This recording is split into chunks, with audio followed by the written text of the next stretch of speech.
Okay so hi guys, welcome back to another video. और ये एक रिएक्शन वीडियो होने वाला है। इसमें हम आचार्य प्रशांत के एक वीडियो के ऊपर रिएक्ट करेंगे और इसका टाइटल है रूप के लिए परेशानी। तो टाइटल पढ़ के कुछ ऐसा महसूस हो रहा है कि ये बॉडी को लेके सवाल होने वाला है, क्योंकि रूप रंग की बात हो रही है तो किसी ने ज़रूर बॉडी से रिलेटेड सवाल पूछा होगा। तो ज़्यादा देर नहीं करते हैं, चलिए शुरू करते हैं। Let's go. आचार्य जी, मैं आपसे सबसे पहले पूछना चाहता हूँ कि अ, अगर मैं प्रकृति की बात करूँ तो प्रकृति ने हम इस बॉडी सूट में आते हैं which is extremely high tech body suit, जिसके अंदर न्यूरोकेमिस्ट्री या बायोकेमिस्ट्री या हमारे सेंसेस हैं, हमारी टेंडेंसीज हैं, प्राइमल टेंडेंसीज हैं, और ये इतनी ज़्यादा पावरफुल सारी चीज़ें। और अगर हमको ट्रुथ की तरफ बढ़ना है तो वो एक अपहिल अपहिल से भी ज़्यादा डिफिकल्ट क्लाइंब है, क्योंकि हमको हर एक चीज से फाइट करना है जो प्रकृति ने हमको दी है इस बॉडी सूट के अंदर। और मुझे नहीं लगता कि अभी तक इतनी ज्यादा एडवांस मशीन है जो जिसके अंदर हम अभी बैठे हुए हैं, जिसके अंदर ये चेतना बैठी हुई है। तो अगर हम प्रकृति को रियलाइज कर सकते हैं मटेरियल सक्सेस के थ्रू, या फिर अधर्म करके या फिर धर्म करके, या किसी भी वे में प्रकृति को रियलाइज कर सकते हैं, हम उसको आगे बढ़ा सकते हैं, तो ट्रुथ की तरफ बढ़ने की जरूरत क्या है? एक क्वेश्चन ये है, क्योंकि ट्रुथ के तरफ बढ़ने का मतलब ये है कि जो चीज हमारे अंदर प्रेजेंट है उससे ही फाइट करनी है हमको। सो पहला क्वेश्चन तो यही है। पहले पर ही रुक जाओ, ये रियलाइज कर सकते हैं माने क्या?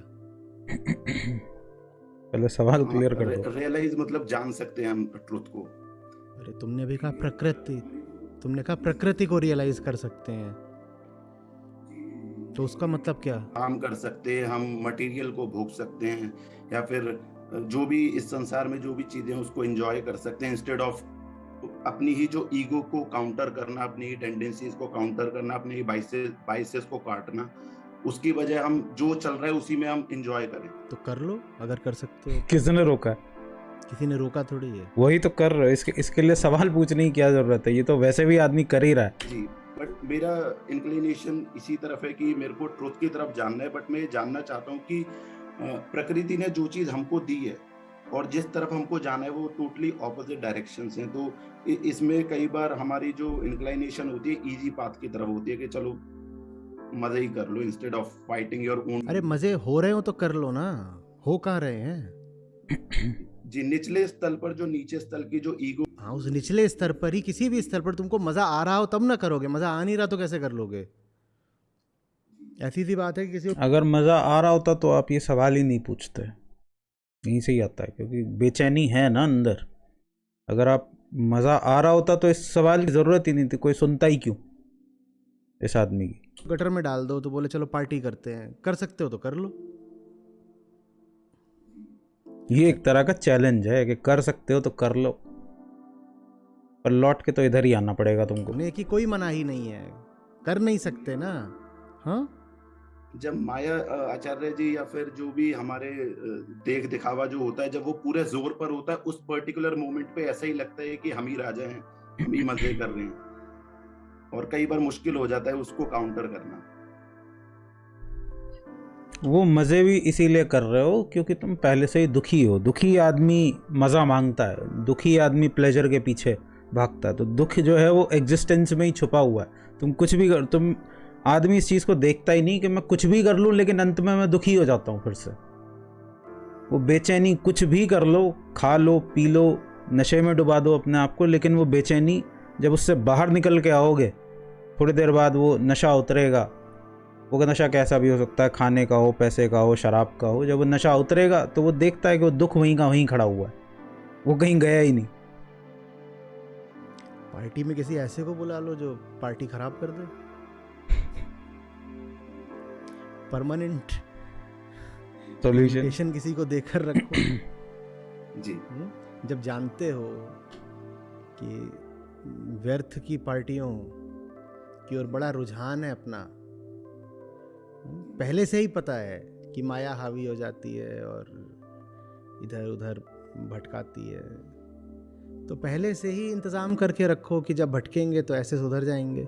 या फिर अपने आप को ये समझा लो कि भटकने में ज़्यादा मज़ा है। अगर बहकने में ही रस है, बहकने में ही तुम्हें आनंद मिल रहा है, तो बहकने में फिर कोई बुराई नहीं, क्योंकि अंतिम बात तो देखो आनंद है। अगर किसी को बंधन में आनंद मिल रहा हो तो मैं बिल्कुल नहीं बोलता हूं कि तुम मुक्ति की ओर बढ़ो। कोई नेसेसरी, कोई ज़रूरी नहीं है ये भी। हाँ ये है कि लोगों को ये लगता है कि क्या बोलते हैं कि अंतिम देखो बात जो ये है, बात सीधी ये है कि इस तुम्हारी जीवन की जो गुणवत्ता है, क्वालिटी है, वो किस चीज़ से तय होती है कि उसमें दुख कितना कम है। और अगर तुम्हें जो कर रहे हो वही सब करने में मज़ा आ रहा है तो छूटने की कोई ज़रूरत नहीं है, फिर छूटने का सवाल नहीं रह जाता। लेकिन दिक्कत ये है कि तुम्हें मज़ा आ नहीं रहा है, ये सच्चाई है, भले ही तुम उस चीज़ को सीधे सीधे मानो चाहे ना मानो। अब ये भाई बेसिकली क्या कर रहा है, ये सवाल को घुमा फिर आ रहा है, ये सीधे सीधे सवाल को एड्रेस नहीं कर रहा, सीधे सीधे प्रॉब्लम को बता नहीं रहा है कि यही प्रॉब्लम है, उसी प्रॉब्लम को घुमा फिर आ रहा है। वरना तो सीधा सवाल अगर पूछा जाए तो सीधा सवाल यही होगा कि भाई मैं परेशान क्यों हूँ, मैं कुछ भी करता हूँ उसके बाद फिर भी मैं परेशानी क्यों रहता हूँ, पार्टी कर लूँ, खा लूँ, पी लूँ, नशा कर लूँ। ये डायलॉग सुना है तुमने विकी कौशल का कि ये साला दुख खत्म काहे नहीं होता बे, ये साला दुख खत्म काहे नहीं होता, ये यही पूछना चाह रहे हैं। इस सवाल का एसेंस बेसिकली ये है। लेकिन बंधन में आनंद मिलता नहीं, ये छोटी सी दिक्कत है। हैप्पीनेस मिलती है, आनंद नहीं मिलता है। जो भी मिलता है वो दूसरा आचार्य जी प्रश्न मेरा ये है, मैं काम वासना के ऊपर पर्टिकुलरली मुझे समझ में नहीं आता है ये झूठ बोलने का इतना शौक क्यों होता है। तुम्हें आज तक हैप्पीनेस ज़्यादा मिली है या सौरो? अगर हैप्पीनेस बहुत मिली होती तो मेरे सामने आते नहीं, मेरे सामने कोई हैप्पी आदमी नहीं आता, कभी नहीं आता। सामने यहाँ बैठे हुए हो माने हैप्पीनेस से ज़्यादा सौरो मिली है। पर जैसे ही मैंने बोला कि वो फलानी जगह है वहाँ पर अगर आनंद मिलता हो चले जाओ, तो ये नहीं बोल रहे कि वहाँ सौरो मिलती है, बोल रहे वहाँ हैप्पीनेस मिलती है। पिटाई इतनी करवाई होगी ज़िंदगी में कि मेरे सामने आना पड़ा लेकिन मान नहीं रहे हो कि हैप्पीनेस से ज़्यादा सौरो मिली है, तुरंत ये बोले हैप्पीनेस मिली है, जबकि नियम ये है कि हाँ बट अल्टीमेटली सौरो ही मिलता है। अल्टीमेटली क्या होता है? अल्टीमेट तो मतलब होता है आखिरी बात। आखिरी बात तो कुछ है ही नहीं, तुम तो अभी भी हैप्पीनेस की तलाश में हो। वो तो एक सीक्वेंशियल चीज है, क्रमबद्ध है। अगर तुम हैप्पीनेस एक इकाई तुमको सुख मिलता है, 10 इकाई तुमको दुख मिलता है, फिर जब दुख बहुत बड़ा सीधी सी बात है, अगर तुम अभी भी इतना दुख भोगने के बाद भी अगर तुम सुख की तलाश में हो तो तुम अपने पुराने एक्सपीरियंस से कुछ सीख नहीं रहे हो, अपनी पुरानी गलतियों से सीख नहीं रहे हो, उसी सेम गलती को दोहरा रहे हो। अगर तुम खुशी के पीछे भाग रहे हो, खुशी के पीछे भागने वाला आदमी दुख से छुटकारा नहीं पा सकता। बढ़ जाता है, दुख थोड़ा कम होता है तो लगता है सुख मिल गया, फिर सुख भोगने लग जाते हो, फिर दुख बहुत सारा आ जाता है। तो उसमें अल्टीमेट क्या है? अल्टीमेट तो कुछ भी नहीं है, सीक्वेंशियल है, क्रमबद्धता है ना। अल्टीमेट कुछ नहीं है, वो एक सर्कल है, सर्कल में घूम रहा है कि तुम दुखी हो, दुखी कुछ करते हो कि हम सुखी हो जाएं या हैप्पीनेस मिल जाए, हैप्पीनेस के लिए कुछ करते हो, थोड़ी देर के लिए हैप्पी होते हो, फिर वापस घूम के फिर उसी दुख की स्टेट में पहुंच जाते हो और फिर वही शुरू हो जाती है कि दुख, वही चाह शुरू हो जाती है कि दुख परेशान कर रहा है, कैसे इससे बाहर निकले। कड़ी दर कड़ी बात आगे बढ़ रही। तो उसमें क्यों तुम ये पक्षपात कर रहे हो कि अगर ध्यान से देखोगे तो आगे तो बढ़ ही नहीं रहे हो, सर्कल में घूम रहे हो। आगे जो ये बात नहीं बोल रहे हैं वो मैं तुम्हें बता देता हूँ। अगर तुम ध्यान से देखो, सिक्वेंशियली देखो, तो तुम आगे नहीं बढ़ रहे हो, तुम गोल घूम रहे हो, घूम फिर के वहीं पहुंच जाते हो। दुख से सुख में चले जाते हो, सुख से फिर लौट के दुख में आ जाते हो। और दुखी आदमी सुख की चाह करता है, सुखी आदमी फिर दुख में पहुंच जाता है। अपने आप को बता रहे हो कि सुख मिला, मैं किसी को एक टोकरा दे के जाऊं, उस टोकरे में एक साबुत सेब हो और 20 सड़े सेब हो, सड़े भी नहीं, जहरीले, और वो कहे कि देखो आज सेब आया, आज सेब आया, तो ये आदमी कुछ गड़बड़ हो गया ना। उसको बोलना ये चाहिए था जहर आया, जहर आया। पर जो 10 जहरीले सेब हैं वो उनको बिल्कुल नजरअंदाज कर देना चाहता है। वो खुद भी क्या याद रखना चाहता है, वो जो एक पल मिला था खुशी का उसका याद रखते हैं। क्यों? क्योंकि उसको फेसबुक पे डाल दिया था, उसको सबसे बताते रहते हैं, उसी को बार बार मानसिक रूप से दोहराते रहते हैं कि देखो मुझे ये मिला वो मिला। अब आत्म प्रवंचना माने सेल्फ डिल्यूजन का तो फिर कोई इलाज नहीं है ना। और स्वेच्छा है हमारी, ये हमें ये अधिकार मिला हुआ है कि अगर हम अपने आप को ही बेवकूफ़ बनाना चाहते हैं तो बनाए रख बना सकते हैं। सकते हो और बनाते ही हैं। लेकिन आचार्य जी, जो माया के अनंत रूप हैं और वो उसके अनंत एंकर्स हैं, और वो एक रूप से नहीं तो दूसरे रूप से ललचाई लेती है, तो इसका कोई आप फ्रेमवर्क या अल्टीमेट फॉर्मूला दे सकते हैं कि किसी भी रूप में आए आपको नेति नेति करना? रूप वालों से बच के रहो। सीधी सी जी। बात है। जब सब जानते हो कि माया रूप में ही आती है तो रूप से बच के रहो। डिल्यूजन का रूप ही होता है। रूप है ना, तो जो भी है रूप है, ऐसा रूप वैसा रूप जब भी है, तो उन सब में एक चीज साझी है ना कि रूप है। तो जितने भी रूप वाले हैं उनसे जरा बच के रहा करो, बस यही है। रूप मतलब फॉर्म। ये मत कह देना कि इस तरह के रूप से बचना है, कह दो जहां रूप है वहीं बचना है।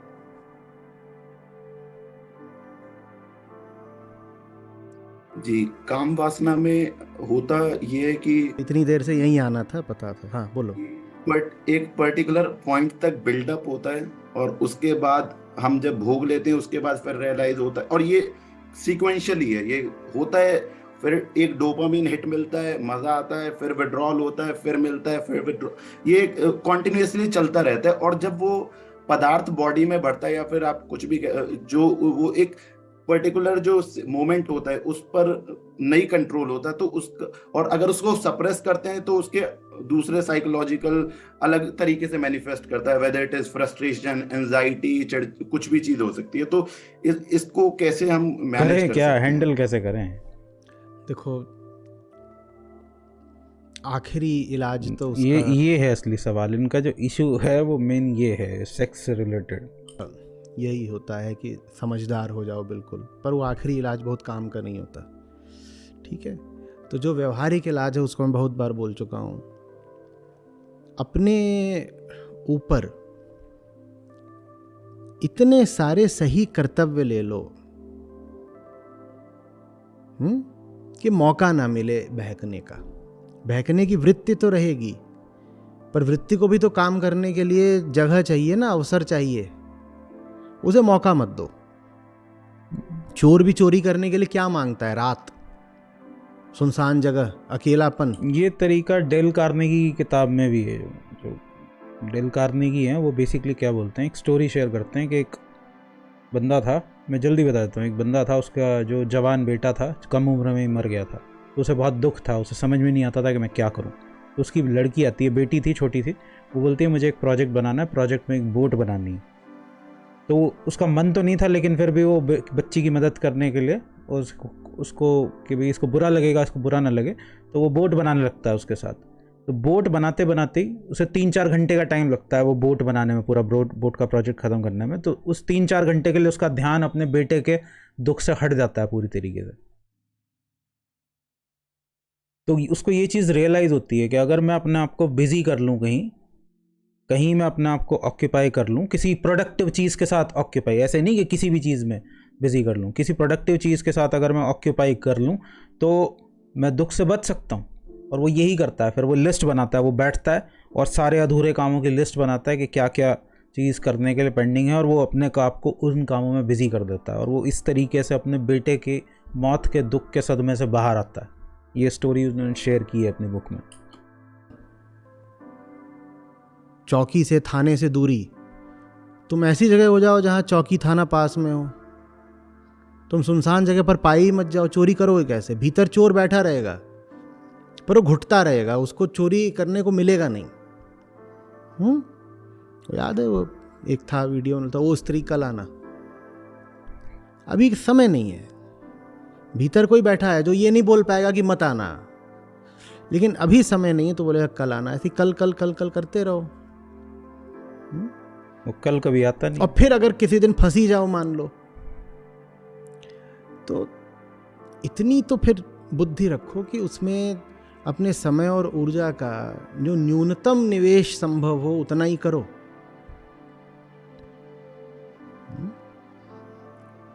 अगर माया इतनी हावी हो गई कि फंस ही रहे हो, तो इतनी तो अक्ल रखो कि अब जा रहा हूँ होश इस व्यर्थ रखो। की चीज में घुसने।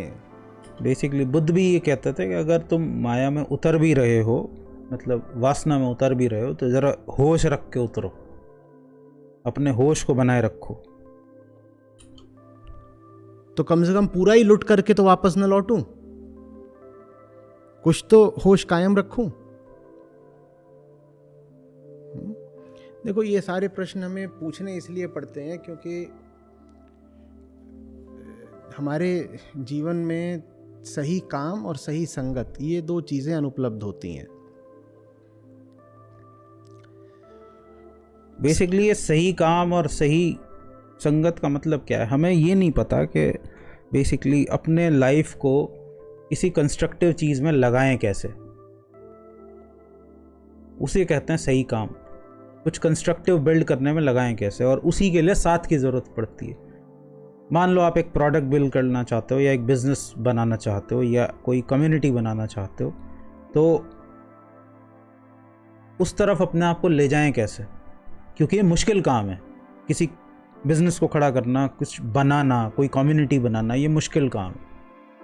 लेकिन जैसे ही अगर आप ये तय करते हो और इस तरफ जाना है और इस तरफ काम करना शुरू करते हो, हज़ार मुसीबतों के बावजूद, तो ऐसे लोग भी फिर आपको टकराने लगते हैं, ऐसे लोग भी आपको मिलने लगते हैं जो आपकी फिर मदद करते हैं। सही संगत भी बनने लगती है। सही संगत भी सही टारगेट का, सही काम का नतीजा होती है। सही काम होगा अगर तुम्हारे पास, सही काम माने करने के लिए सही कर्तव्य, तो वासना से कहीं ज्यादा महत्वपूर्ण कुछ मिल जाता है। अपने आप ही बहकना कम हो जाता है। और सही संगत हो तुम्हारे पास अगर,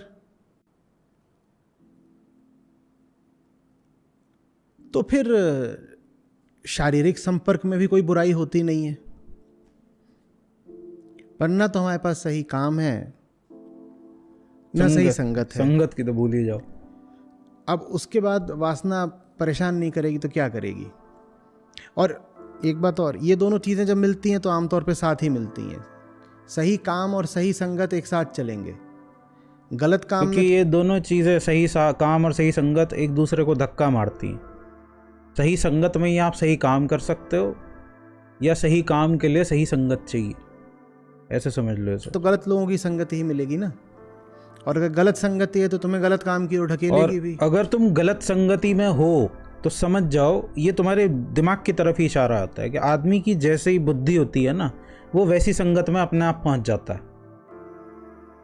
अपने चारों तरफ घुमा के देखो, अपने चारों तरफ नज़र घुमा के देखो, और देखोगे तुम कैसे लोगों के बीच में बैठे हो, कैसे तुम्हारे दोस्त हैं, वो तुम्हें ऊपर उठा रहे हैं, ऊपर उठने से रोक रहे हैं। उसी से तुम्हें अपनी बुद्धि का अंदाज़ा हो जाएगा। जैसा तुम्हारा अभी का प्रेजेंट सर्कल है, कलीग्स का सर्कल है या दोस्तों का सर्कल है, वही तुम्हें बता देगा कि अभी फ़िलहाल तुम्हारी बुद्धि कैसी है। अगर तुम उनके साथ एंजॉय करते हो, कोई ऐसा ग्रुप है जिसे बस किसी प्रोडक्टिव काम में लगना नहीं है और इधर उधर घूमना है और बस मज़े लेने हैं लाइफ के, और आप भी उनका साथ एंजॉय करते हो, तो आपकी बुद्धि भी वैसी ही है। लेकिन अगर आपके आसपास के लोग ऐसे हैं, आपके दोस्त ऐसे हैं जो फालतू चीज़ों में अपना समय बर्बाद करना पसंद नहीं करते, कुछ कंस्ट्रक्टिव करना पसंद करते हैं, किसी चीज़ के लिए वो मेहनत कर रहे हैं, तो ऑटोमेटिकली आपका भी मन करेगा उन लोगों को देख के मेहनत करने का, कुछ करने का, किसी तरफ बढ़ने का। तो ये दोनों चीज़ें साथ में ही चलती हैं। दोनों चीज़ें एक दूसरे को एक दूसरे को साथ में ही आगे लेके बढ़ती हैं, पुश करती हैं। अब शारीरिक संपर्क कोई अपराध की बात नहीं हो गई, लेकिन पहली चीज़ तो हाँ, ये जो मेंटालिटी है ना, इसको अपने अंदर से निकालो कि जो सेक्सुअल रिलेशनशिप है वो कोई ख़राब चीज़ है। मतलब सेक्स कर लेना कोई ख़राब चीज़ है, सेक्स कर लेना कोई ख़राब चीज़ नहीं है। बस वो एक संबंध है, एक रिलेशनशिप है, लेकिन तुम रिलेशनशिप किस तरह के आदमी के साथ बना रहे हो ये तो देखोगे कि नहीं देखोगे। बस सेक्स के चक्कर में इतने बावले मत हो जाओ कि किसी के साथ भी रिलेशनशिप बना लो। अगर सेक्सुअल रिलेशनशिप में तो इंसान होने के नाते आपको उतरना ही पड़ेगा, लेकिन कम से कम इतना होश तो रखोगे जिसके साथ तुम रिलेशनशिप बनाने जा रहे हो वो आदमी है कैसा। बस सेक्स के मतलब का ही है, या सेक्स के बाद भी तुम उसके साथ समय बिताना पसंद करोगे? अगर सेक्स के मतलब का ही है तो फिर बेकार है। लेकिन अगर सेक्स के बाद भी आप उसके साथ समय बिताना पसंद करोगे, वो आपके लिए आपके जीवन में वैल्यू ऐड करता है, आप उसके जीवन में वैल्यू ऐड करते हो, तब इस रिलेशनशिप का कोई मीनिंग है, तब ये आपको कहीं एक साथ आगे बढ़ने में मदद करेगी, वरना तो बेकार है फिर। ज़्यादातर मामलों में वो अपराध जैसा हो जाता है। क्यों? क्योंकि तुम गलत व्यक्ति के साथ संपर्क बना रहे होते हो, उसमें अपना समय, धन, ऊर्जा, मन सब खराब कर रहे होते हो। फिर तुम आगे बोलते हो कि मैं यार गलत लड़की के साथ फंस गया, या लड़की बोलती है मैं गलत लड़के के साथ फंस गई, क्योंकि तुम जाने से पहले सोचते नहीं। उससे पहले तो सब क्यूट लगते हैं, क्यूट है कि ये क्यूट है, इसकी हरकतें बड़ी क्यूट हैं। फिर वहाँ प्रेम जैसा कुछ होता नहीं, आसक्ति जैसा होता है, एक दूसरे को भोग रहे हैं, शोषण कर रहे हैं, नोच खसोट रहे हैं। तो वो जो पूरा काम ही है वो दोनों ओर से चेतना को गिराने वाला हो जाता है। शारीरिक कृत्य के बाद जो दोनों व्यक्ति होते हैं वो दोनों ही पहले से बदतर हालत में हो जाते हैं। तो इसलिए समझाने वालों ने वासना से सतर्क रहने को कहा है। ठीक है, आपको अगर सही साथी मिल सके तो वो साथी ही आपको बिल्कुल विक्षिप्त नहीं हो जाने देगा वासना में। लेकिन हम तो साथी ढूंढते ही ऐसे हैं जो हमें नशा करा दें। मैं विपरीत लिंगी की बात कर रहा हूं। हम पागल हैं, वो हमारी और ज्यादा पागलपन में मदद करें। ऐसी लड़की या महिला आपको यदि मिले जिसके होने से जीवन में होश बढ़ता हो, तो वो आपको उत्तेजक लगेगी ही नहीं। आप कहोगे इसके साथ तो सेक्स का कुछ मन ही नहीं करता। और आप चाहते हो, आप अंदर से बेसिकली अब ये कॉन्ट्रडिक्शन देखो, ये कॉन्ट्रडिक्शन बड़ा मज़ेदार है कि एक ऐसी लड़की जो समझदार है और जो सेक्स में सिर्फ हर टाइम सेक्स में नहीं डूबे रहना चाहती, ऐसी लड़की आपको पसंद नहीं आएगी। तो इसका मतलब आपका कैरेक्टर कैसा है? आपका खुद का कैरेक्टर ही ऐसा, आप अंदर से ही पहले से ही ऐसे हो जो भोग में डूबे रहना चाहते हो। तो आप ढूंढोगे ऐसी डम लड़की, या लड़की ऐसा डम लड़का ढूंढेगी जिसे सिर्फ सेक्स के अलावा और कुछ सूझता नहीं होगा। फिर होता क्या, क्योंकि सेक्स आप हमेशा नहीं कर सकते, थोड़े दिनों बाद ये दोनों एक दूसरे से बोर हो जाते हैं और ये दोनों ही आपस में बोलने लगते हैं कि तुम्हें तो बस सेक्स के अलावा और कुछ सूझता ही नहीं है। फिर ये एक दूसरे से पीछा छुड़ा के भागने लगते हैं, छुपने की कोशिश करने लगते हैं। लेकिन जब ऐसा कोई टकरा जाता है जो इन सब चीज़ों में उतना ज़्यादा इन्वॉल्व नहीं होना चाहता, उसके पास एक अच्छा लाइफ गोल होता है, वो अपने करियर के ऊपर ध्यान देना चाहता है, वो लाइफ में आगे बढ़ना चाहता है, तो ऐसा आदमी हमें पसंद नहीं आता कि तुम तो भाई इमोशनली मुझे सपोर्ट नहीं। हम कहते हैं इमोशनल सपोर्ट, तुम हमें इमोशनली सपोर्ट नहीं कर रही हो। ये बेवकूफ़ी है आदमी की। हमको और ये हिंदुस्तान में इतनी बड़ी प्रॉब्लम है ना कि यहाँ पे समझदार लाइफ पार्टनर, खासतौर पे लड़कियों के केस में, हमें समझदार लड़कियां पसंद ही नहीं आती। समझदार लड़कियां लड़कों से हैंडल ही नहीं होती। उन्हें लगता है ये तो चंट है, ये तो चालाक है, ये तो मुझे कंट्रोल करने की कोशिश कर रही है। ना भाई, तुम्हारे अंदर टैलेंट ही नहीं है इतना कि तुम एक समझदार लड़की को हैंडल कर सको, एक करियर ओरिएंटेड लड़की को हैंडल कर सको। क्योंकि यहाँ पुरानी आदत पड़ी हुई है ना लड़कों को आदत है पूरा पहले की तरह ही, अपनी माँ की तरह, जैसे उन्होंने माँ को ज़िंदगी भर खाना बनाते हुए देखा है और पिताजी की सुनते हुए देखा है, इसी तरह लड़कों को आदत है कि ये लड़की भी आएगी, भले ही ये नौकरी करने बाहर जाए लेकिन घर पे आके खाना यही बनाएगी। मैं ये नहीं कह रहा हूँ कि सब लड़के ऐसे ही होते हैं, लेकिन ऐसे लड़कों की संख्या बहुत कम है जो ऐसी उम्मीद ना रखें कि लड़की काम करने भी जाए और फिर वापस आके घर पे खाना भी बनाए। ऐसे लड़के हैं बहुत कम। ज़्यादातर लड़कों की सोच अभी भी वैसी ही है। और ये मैं कोई ऐसा नहीं कि गांव के लड़कों की बात कर रहा हूँ, शहर के लड़के भी ऐसे ही हैं।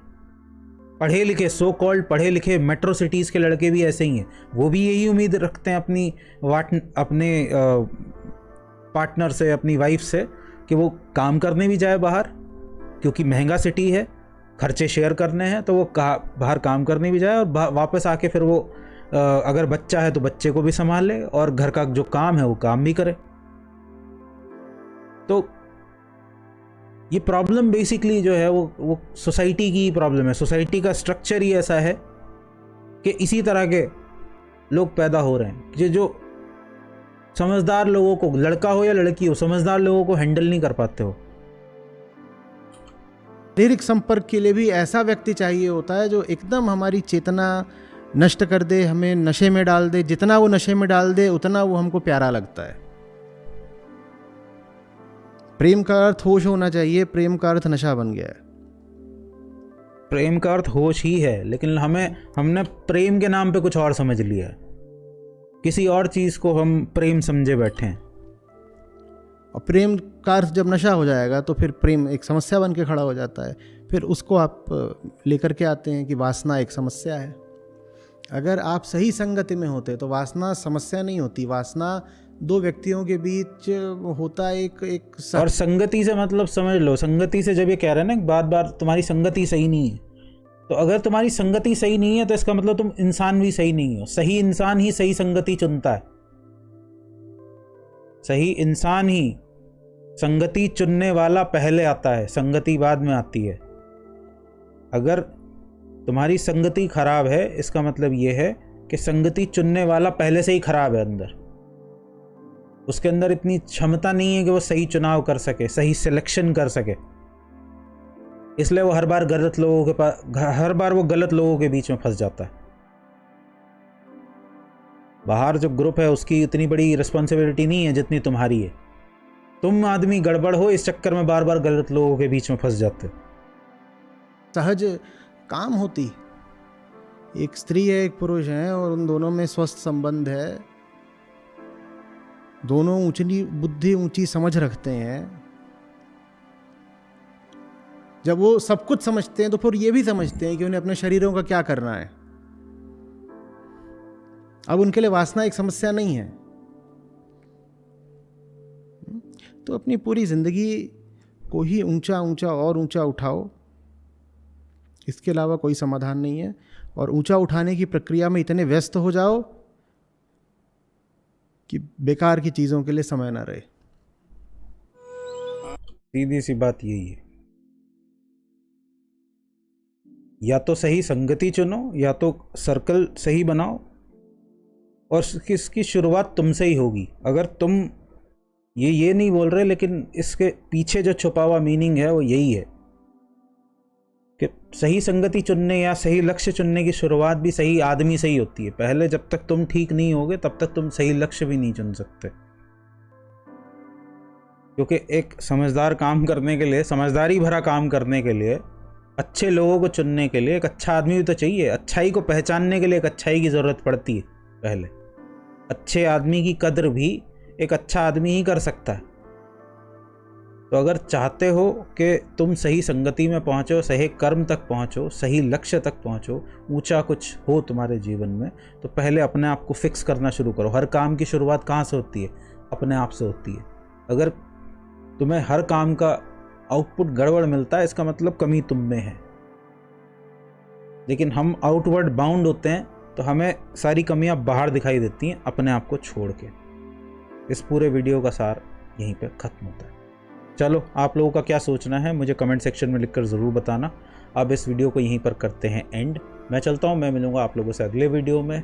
उम्मीद करता हूँ आप लोगों को ये रिएक्शन पसंद आया होगा। चलो, thank you so much for watching and I will see you next time. Bye bye.